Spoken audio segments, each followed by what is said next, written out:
আমরা কিছুদিন আগে একটা সংগঠন বলছিলাম, সংগঠনের নাম হচ্ছে আহলুল ফালা যুব সংগঠন দক্ষিণ হালা।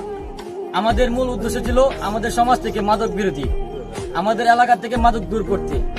আজকে আমরা যেদিকে তাকাই সেদিকে মাদকে আসক্ত। যারা আমাদের সাথে চলতো, যারা আমাদের সাথে এলাকার আছে, যুবকরা সকলে আজকে মাদকে যুক্ত। এটার মূল কারণ হচ্ছে কি, তারা সহজে মাদক পেয়ে যায় তাদের হাতের কাছে, সহজে ডিলার টাকাতে তারা সহজে এই মাদকে আসক্ত হতে পারে। আজকে যদি আমাদের এলাকাতে মাদক যদি না থাকে, কোনো ডিলার যদি না থাকে, তারা অতি সহজে নেশার প্রতি দাবিত হতে পারবে না। দেখা গেছে কি আজকে তারা দূর থেকে গিয়ে মাদক আনবে না, একদিন যাবে, দুদিন যাবে, পরদিন আর যাবে না।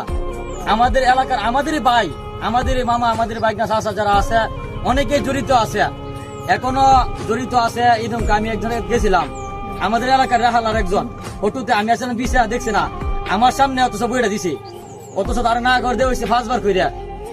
তারপরও সে মানে জড়িত আছে, মানে তারা বলতেছে কি ওপেন বলতেছে আমাদের বিক্রি করি না।